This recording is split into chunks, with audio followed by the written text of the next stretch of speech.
Bem-vindo a todos. Nós vamos aí continuar a tratar sobre alguns aspectos do direito da igualdade, como nós já havíamos dito anteriormente.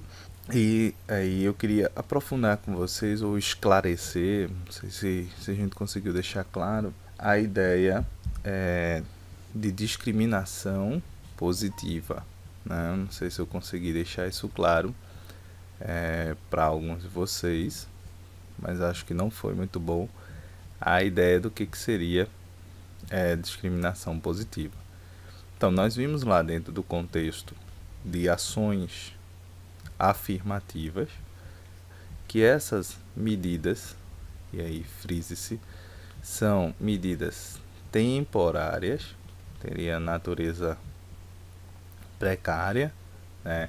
E seriam medidas meramente temporárias. Teria aqui a natureza ou caráter precário, né?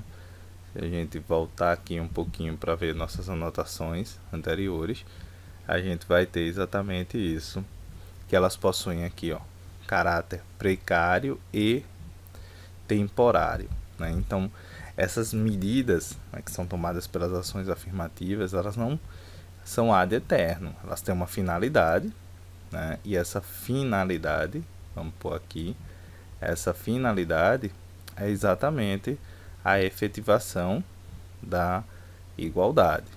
Né? Então, se ela tem como finalidade a efetivação da igualdade dos grupos minoritários ou historicamente excluídos, né? Ou periféricos, enfim, que estão fora do acesso a bens e oportunidades e direitos e coisa e tal, a gente teria que, ao se cumprir essa finalidade, ao se modificar esse quadro, consequentemente, não há mais necessidade da adoção dessas medidas afirmativas. Então, essas medidas, elas contêm em si, necessariamente, uma discriminação, que é o que a gente chama de discriminação positiva, que aí vai ser o oposto daquela discriminação negativa, ruim, por assim dizer. Então, essa discriminação positiva, ela é necessária para que você alcance a igualdade. Então, você vai discriminar temporariamente para que você chegue à igualdade. Ah, mas então, se eu estou discriminando, isso não seria inconstitucional? Né? Porque ao invés de eu estar tratando igualmente, eu estou tratando desigualmente. Olha só, lembrando, a gente tem duas possibilidades de responder a isso. Primeira possibilidade, né, de resposta aqui é a gente entender lá aquelas perspectivas, né, em relação à igualdade, né? Então a gente teria perspectiva formal, que é aquela da igualdade, o tratamento isonômico perante a lei, e a gente teria a perspectiva material, que tem uma fundamentação, um retorno a uma lógica aristotélica, de que a gente vai ter que enxergar essas desigualdades, né? Então, diante das desigualdades fáticas, desigualdades reais, e para essas desigualdades a gente precisa apontar soluções diferenciadas. Então aqui não tem como eu tratar igualmente, sob pena de eu estar agravando essa situação de desigualdade, ao invés de estar gerando uma situação de igualdade. Daí a ideia da discriminação positiva, é nesse sentido que ela entra. Eu preciso reconhecer essa desigualdade no plano fático e aí tratá-la juridicamente, desigualando, para poder gerar condições reais e, a partir dessas condições reais, aí sim eliminar essa desigualdade. Isso normalmente se leva décadas, tá, gente? Então não é um negócio que você vai fazer em 5 anos, você vai ter resultados. E uma outra coisa também sobre políticas públicas que a gente precisa entender, elas não têm um ciclo determinado no sentido de primeira etapa, segunda etapa, terceira etapa, mas a gente vai ver que os ciclos, por exemplo, que pertencem a uma política pública, esses ciclos, eles podem voltar, eles podem retornar em algum momento, tá? Uma segunda possibilidade de responder sobre essa questão da inconstitucionalidade, uma possível inconstitucionalidade das discriminações positivas, é exatamente a gente olhar para a própria Constituição Federal. Então, a própria Constituição Federal, ela faz discriminações, ela prevê diferenças. Vamos dar um exemplo aqui. Imagine que você tem um casal, esse tem um nascimento aí de um filho, né? Ambos vão ter direito à licença. Então, vou ter uma licença paternidade e uma licença maternidade. A Constituição ela vai prever essas licenças, ok? Então isso vai ser bem comum. A gente vai encontrar lá no artigo 7º a possibilidade, né, dessas licenças. Só que tem um detalhe interessante. Para a mulher, essa licença é de no mínimo 120 dias.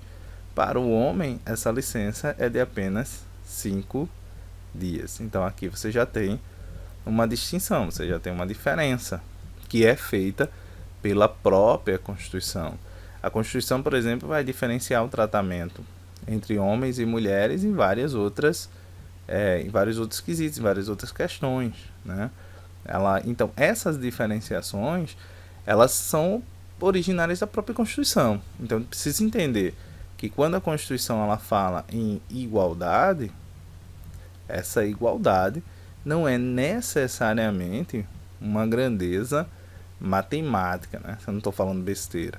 Ela não necessariamente vai transformar no aspecto fático ou desconsiderar todas as diferenças no aspecto fático. Até que ponto você tem ciladas, né? Ou que isso é bom, que isso é benéfico ou não, são coisas que a gente pode discutir, que são coisas que a gente pode pensar, que a gente pode tentar amadurecer como é que isso vai funcionar, mas o fato é que a discriminação positiva, ela não é inconstitucional, né? Ela não de modo nenhum ela viria a ser inconstitucional. Eu me lembrei agora, deixa eu ver se eu acho aqui o número da ação, tá? Mas eu tenho aqui. Nossa Deus do céu, se eu encontro aqui bonitinho. Que foi uma ação direta de inconstitucionalidade que foi interposta por ocasião da Lei Maria da Penha.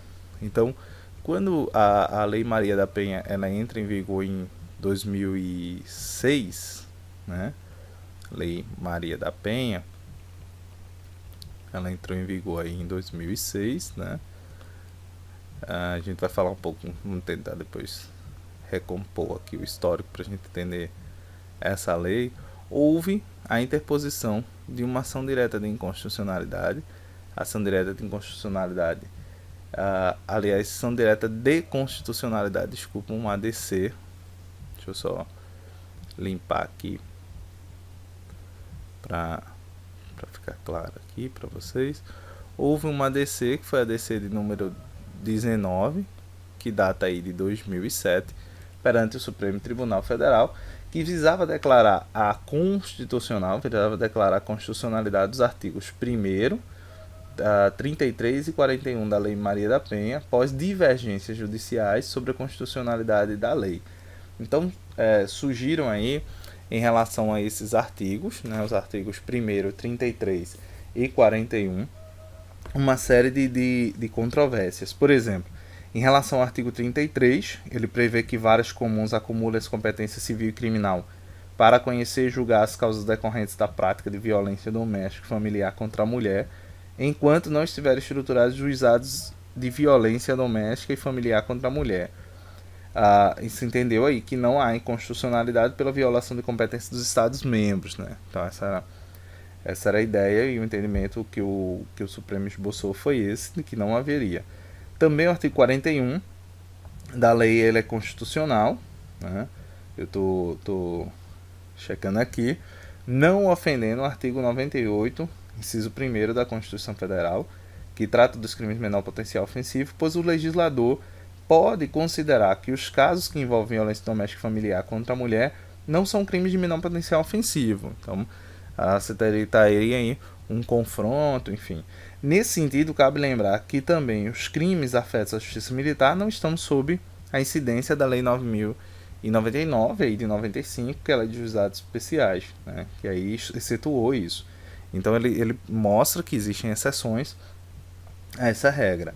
Né? Então o que se tentou com essa ação declaratória, né, de constitucionalidade era exatamente entender que não havia uma inconstitucionalidade nesse caso em relação à legislação. A ministra Carmen Lúcia, inclusive, ela é muito enfática no voto que ela trouxe para corroborar a ideia de que essa lei ela surge para superar determinadas desigualdades fáticas, né, e aumentando assim as garantias da mulher e restringindo os direitos do agressor. Então, antes da Lei Maria da Penha, o que a gente tinha praticamente que o agressor ele acabava não sofrendo nada, o que corroborava, o que contribuía e muito para a reincidência desses crimes, ou mesmo a gente entender que não havia aí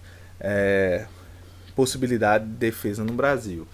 E o Brasil, por sua vez, ele é signatário de uma série de tratados internacionais, como a Convenção de Eliminação de Todas as Formas de Discriminação contra a Mulher das Nações Unidas, o CEDAW, né, que é a sigla em inglês CEDAW, que determina que os Estados-partes devem tomar medidas apropriadas para o combate às diversas formas de exploração, violência e discriminação contra a mulher, não apenas a questão doméstica. Né? Então você teria aí, dentre os dispositivos internacionais, né, dentre os tratados do qual o Brasil é signatário, você teria, vamos pôr aqui, o CEDAW, que é das Nações Unidas. Né?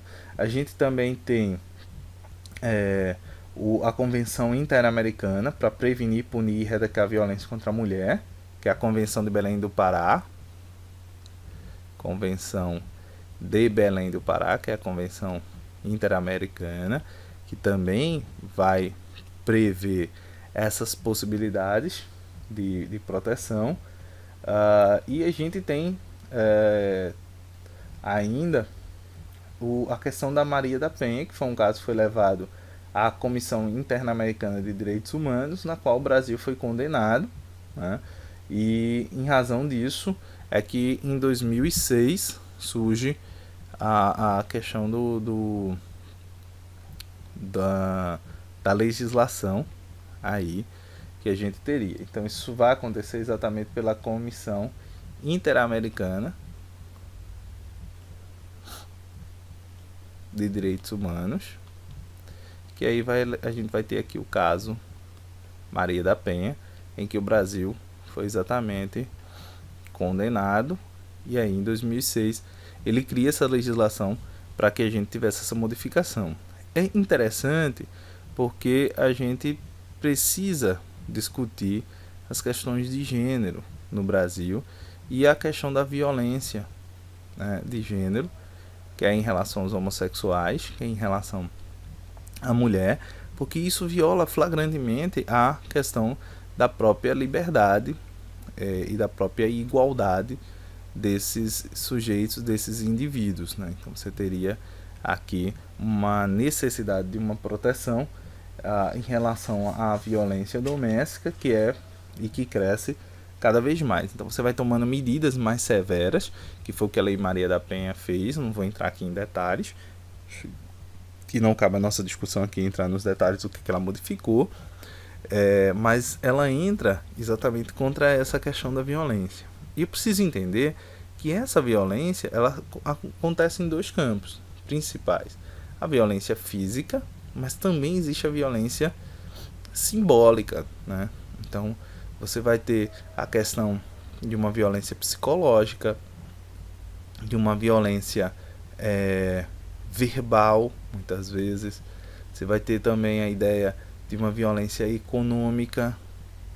Então você vai tendo toda uma construção de uma situação de violência, favorecida, obviamente, por uma cultura machista, uma cultura de machismo, que está muito arraigada, que está muito contida, que está muito enraizada, naturalizada nas práticas e nas divisões de papéis dentro da nossa sociedade. Então isso precisa, de uma certa maneira, ser repensado, precisa ser debatido, isso precisa ser até certo ponto combatido, e a gente já tem visto isso acontecer de uma forma crescente. Mais recentemente, senhores, a gente também teve uma outra modificação em relação aí à questão da defesa da mulher, que foi a lei número 13.000, isso aqui é um 13 tá feio, que foi a lei 13.000, né? Aqui, 13.104 de 2015, que é a lei que vai modificar aí o Código Penal para trazer a figura, vai qualificar aí o homicídio quando praticado contra a mulher em razão de ser mulher, né? Então o feminicídio, ele consiste no assassinato de uma mulher no contexto de violência doméstica e familiar, ou por envolver menosprezo e discriminação à condição feminina.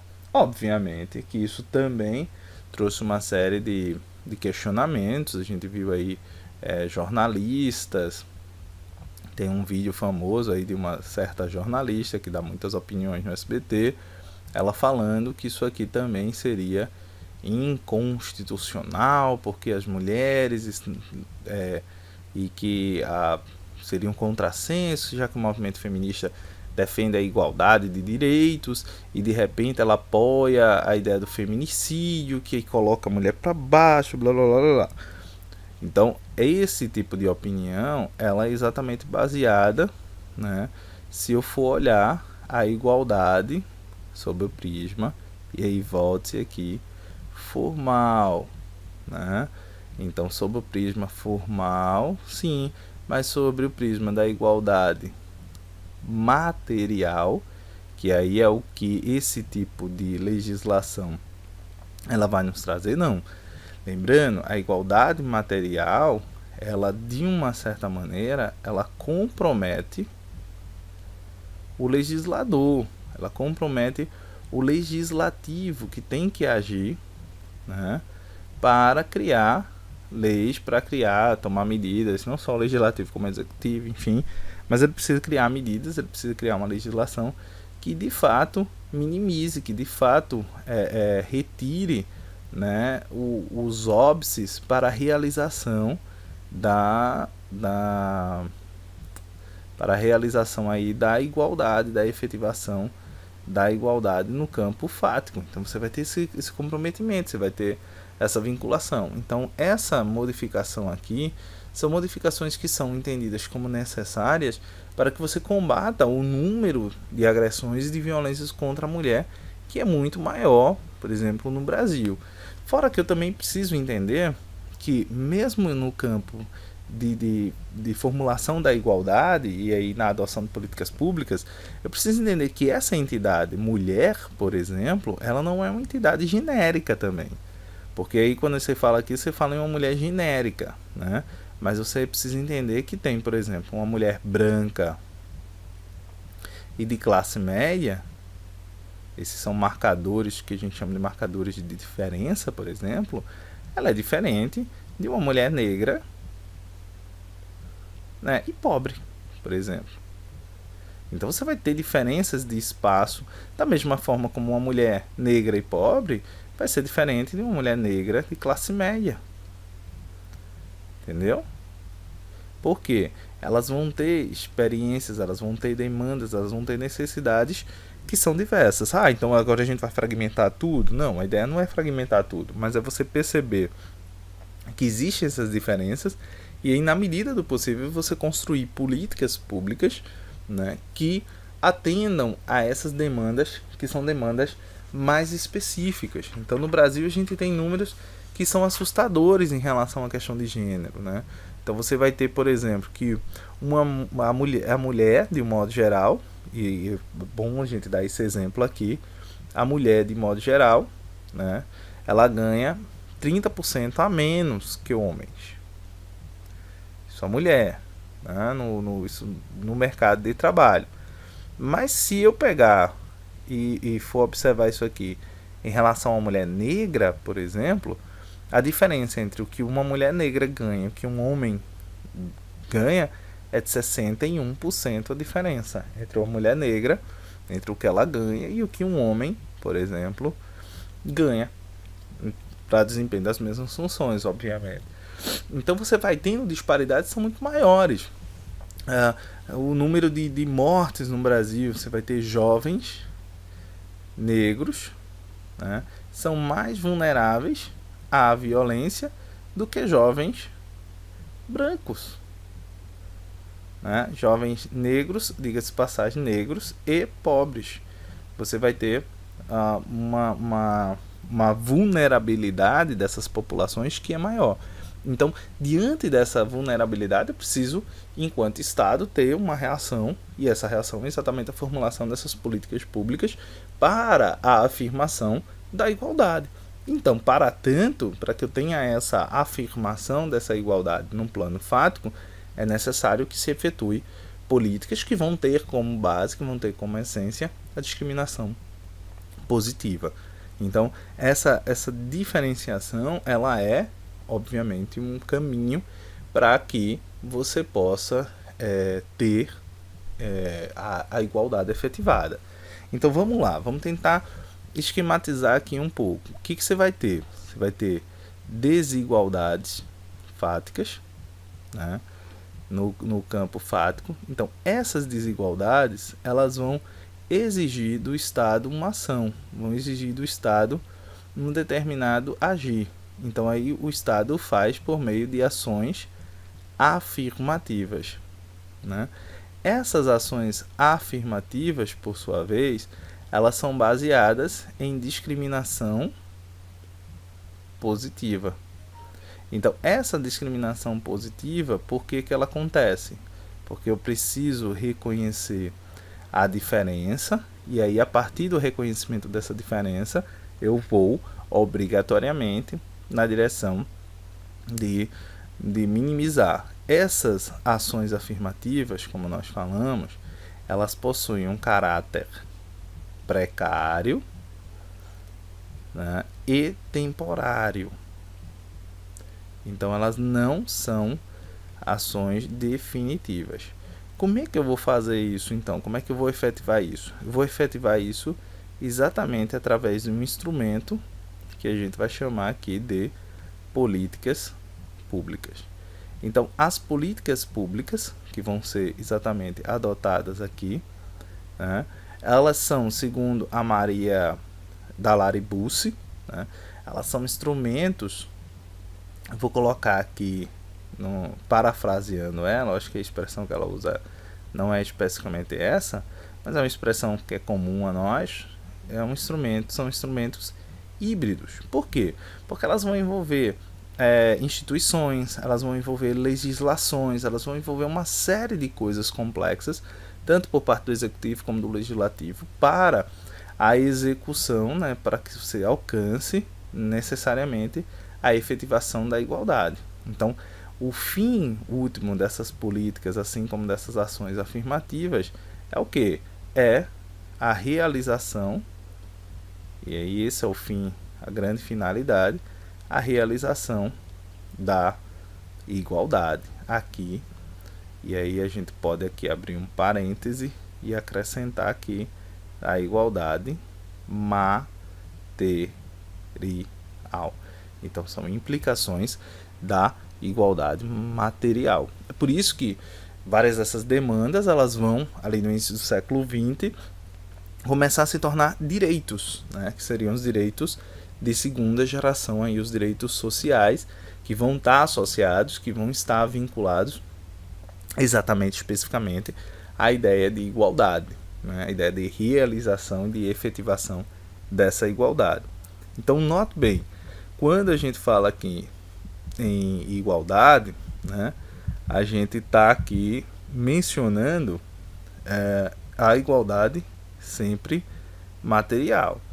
Se eu tivesse aqui falando sobre a igualdade formal, as implicações da igualdade formal, elas existem, mas elas são bem diferentes, porque elas estão aliadas à questão da lei. Então, quando eu falo em igualdade processual, igualdade das partes, eu estou falando em igualdade formal. Quando eu falo, por exemplo, de questões que são questões legais, por exemplo, nós estamos tratando, né, ou questões mais abstratas, mais etéreas, tal, a gente está tratando da liberdade no sentido da da igualdade no sentido formal, diferentemente de toda essa questão que a gente desmembrou aqui, que a gente está falando aqui de igualdade material, certo? Então eu acho que por aqui a gente encerra essa questão de igualdade. Obviamente a gente poderia discutir várias outras questões, a gente não discutiu, por exemplo, as questões LGBTs, indígenas e uma série de outras questões que a gente poderia, obviamente, trabalhar e tratar, mas se a gente for fazer isso, a gente teria que gastar um curso inteiro só para falar e deliberar sobre essas questões. Mas eu acho que assim, essas colocações que a gente fez aqui, acho que elas acabam dando um norte, acabam dando uma direção para que você explore também essas outras questões, né, se for do teu interesse, você trabalha essas outras questões se é uma coisa que te interessa, né, especificamente, e aí você pode, obviamente, aprofundar e ter uma direção de como fazer essas abordagens. Você já sabe, qualquer dúvida que tiver, é só mandar mensagem para mim, né, e assim que eu verificar que eu estiver vendo, eu te respondo de imediato. Muito obrigado a todos vocês e até nosso próximo encontro.